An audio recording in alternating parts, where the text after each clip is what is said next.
নোয়াখালী প্রতিনিধি আরিফিন শাকিল জানাচ্ছেন কাঁচা বাজার পরিস্থিতি। শাকিল, আজকের বাজার দর নিয়ে আপনার কাছে কি খবর আছে, আমাদের বিস্তারিত জানাবেন।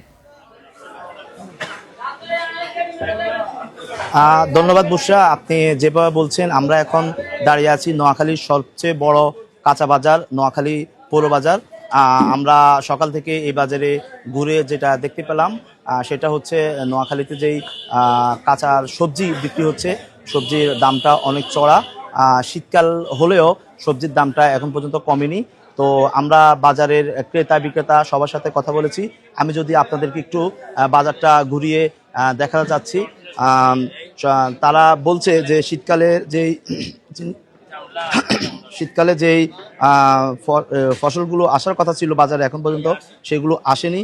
তো আমরা বাজার ঘুরে দামগুলো যেটা দেখতে পেলাম, আলু 40 টাকা, সিম 80 টাকা, পাতাকপি 40 টাকা, কাঁচামরিচ 60 টাকা, লাল শাক 10 টাকা, ব্রয়লার মুরগি কিছুটা কমে 150 টাকা, কক মুরগি রয়েছে 240 টাকা, গরুর মাংস 800 টাকা, আর খাসি বিক্রি হচ্ছে 1100 টাকা। তো ক্রেতারা বলছে শীতকালে সবজির দাম কমার কথা থাকলেও সবকিছু বিক্রি হচ্ছে চড়া দামে। তবে বিক্রেতারা বলছে এখন পর্যন্ত শীতকালীন সবজি যারা চাষ করেছে সবাই বাজারে আনেনি, যার কারণে দাম একটু বেশি। তবে যখনই তাদের ফসল বাজারে আনবে তখনই দাম কমে যাবে। তবে আমরা এই মুহূর্তে কথা বলবো একজন বিক্রেতার সঙ্গে। তিনি আমাদেরকে জানাবে আসলে বাজারের কি অবস্থা। বাজারের কি অবস্থা আপনি কি মনে হচ্ছে আপনার? বাজারে এখন শাকসবজি তরকারি কম, যখন আসবে গৃহস্থরা আনবে তখন দাম কমে যাবে। আর গত সপ্তাহের থেকে বা গত বছর যে দাম গত ছিল বছর থেকে একটু দাম বেশি, দাম আবার শাকসবজি আসবে তখন কমে যাবে সবকিছুর দাম। ধন্যবাদ।